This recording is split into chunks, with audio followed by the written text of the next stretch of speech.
Hey everybody, raise your hand if you support freedom of association. Okay, and now raise your hand if, because you're sympathetic to the people migrating from Mexico and Central America into the United States, without legal permission. Raise your hand if you think there should be open borders.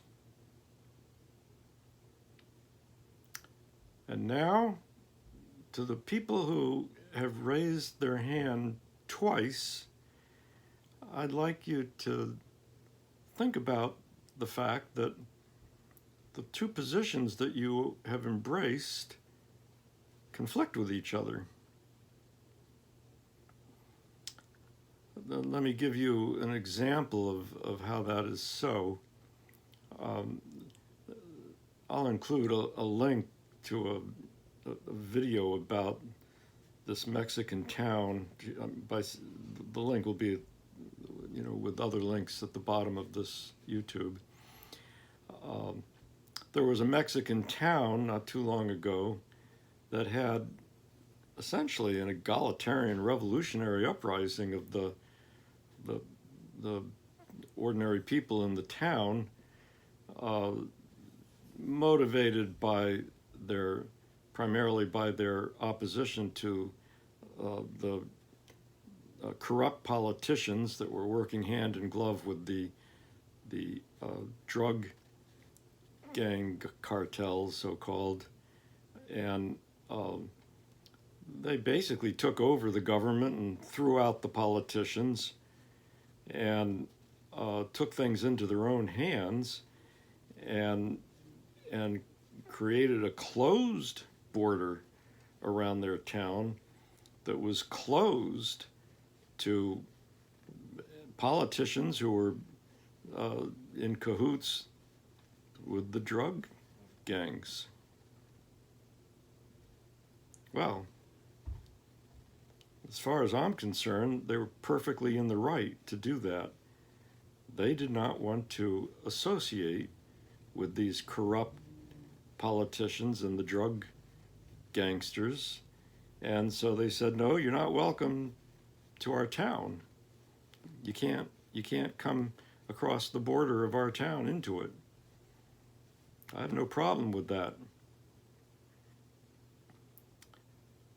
So how do you square that with well-founded, perfectly correct sympathy for the many people in Central America and Mexico who are trying to cross the border illegally into the United States? Well, I've given this some thought because in talking to people about my support for these migrants, what I've discovered is the ruling class has played a nifty trick on people. The ruling class has argued that that we have a right to control who crosses our border, and it's sort of mobilized a certain substantial part of the American population around the idea that people don't have a right to break the law. If the law says you can't cross the border, then you can't cross the border. And we have a right to have immigration laws about who can cross our border. So when a person says, well, these immigrants should be allowed to cross the border because there should be open borders, you're going to lose the argument with a lot of people. The point that I want to make is that the reason you're going to lose the argument is because it's a bad argument. That the way to defend the right of those migrants to cross the border is not by arguing the principle that we do not have a right, we, the American citizens, do not have a right to control who crosses our border. The way to defend those migrants is to point out what basically neither the liberals nor the conservatives media ever point out, which is that these migrants they're not just people, who just decided, hey, I'd like to live in the United States. I've, heard some good things about life in the United States, and I think I'd like to move there. No, these are people who have been forced against their will to leave their homes south of the border and to migrate north of the border in order to survive. Now, I have a video all about how they've been forced and with links to articles I've written with the gory details, so I'm not going to go into it here. The point I want to make is that it's morally wrong to force people to cross a border in order to survive, and then to argue that they have no right to cross the border because it's illegal and you have a right to say who can cross the border or not. That's just moral hypocrisy. And when it's put in those terms, I think most of the people who, defend our right to control who crosses the border would see that, yeah, we have a right to control who crosses the border, but we don't have a right to force people to cross it in order to survive and then prosecute them as criminals for simply trying to survive. No. And the general point I want to make is that we need to be really careful in thinking about the principles that we use when we make arguments. And what the ruling class is very skillful in doing is sort of luring us to use bad principles that will pretty much ensure that in the course of making an argument which is well-intentioned, we'll end up making an argument that a lot of people will disagree with, quite understandably so. And this is why it's so important to think carefully about the principles that we're embracing. I'm going to just mention briefly another principled problem like this. And again, I have a YouTube all about universal basic income, but the ruling class, the liberal wing of it, with its liberal media, lures us into making the following kind of argument. X is the right of all. It's especially used with respect to healthcare. Healthcare is the right of all. And with the universal basic income, people make the argument that getting enough money to buy your basic needs is the right of all. And so that's why the universal basic income features the idea that everybody gets a monthly check from the government, no matter what, because everybody has a right to it. Now, it's a trap, because when you say that something is the right of all, what you're saying, and the conservative media points this out to its audience, even if you're not aware of it yourself, what you're saying is that freeloaders have a right to this or that. Freeloaders being people that could contribute in some useful way to society, but refuse to do so. So let's be sure what I'm talking about.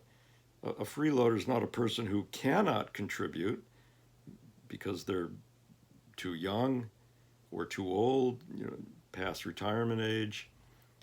A freeloader is not a person who cannot contribute because they're mentally or physically unable to. No, a freeloader is a person who can contribute in some way, but who simply refuses to. And some freeloaders are the very, very rich who, collect art and call that their contribution, like uh, Alice Walton with her $34 billion fortune. And some freeloaders are poor people who game the system to get welfare or disability, Social Security disability, by lying and somehow, uh, doing something to convince some doctor or psychologist that they're incapable of doing anything useful, and they're just gaming the system. And in both cases, I and most people think that this kind of freeloading is disgusting and would reject any argument that embraces the idea that freeloaders deserve to to have the fruits of the labor of people who do contribute reasonably according to ability. So this is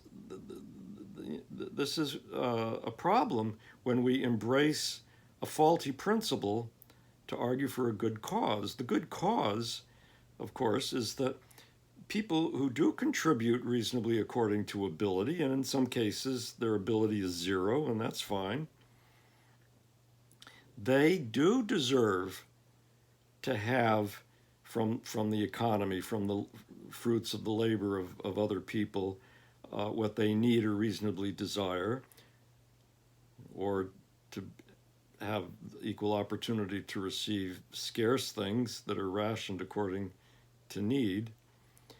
Yes, that principle, from each according to reasonable ability to each according to need or reasonable desire, is the principle that we should be using to argue for why people who don't have what they need or reasonably desire ought to have those things.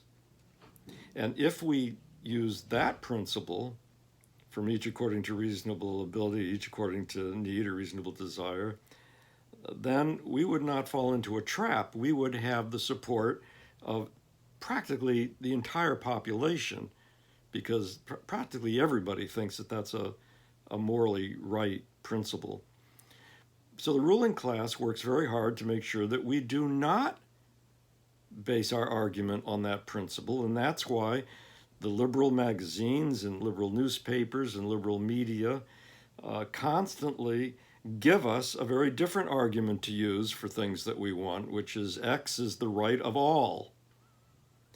And then it's a setup, because the conservative media, and they're all owned by the same big business people, the conservative media, when they hear X is the right of all, point out to their conservative listeners that means you're going to be taxed to give this product or service to freeloaders. And maybe they exaggerate how many freeloaders there are, and then what the liberals do is to say, well, there aren't really that many freeloaders, which you see falls into the trap again, because the conservative media is making a principled argument, a moral argument, that taking from people to give to freeloaders is morally wrong. And when the response ignores the principled moral argument and merely quibbles about, well, there aren't really that many freeloaders, guess what? The conservative argument wins among its audience. It remains persuasive. And the ruling class understands this. And it pains me to see how good people who want good things, like for people who contribute reasonably to have what they need or reasonably desire, they fall into these traps. And they're traps carefully laid by the ruling class to ensure that the progressives will always remain, somewhere like about half the population, but always opposed by another solid, half or so of the population in a divide and rule, which is very sophisticated and which the ruling class absolutely depends on. So please give this some thought, especially if you raised your hand twice.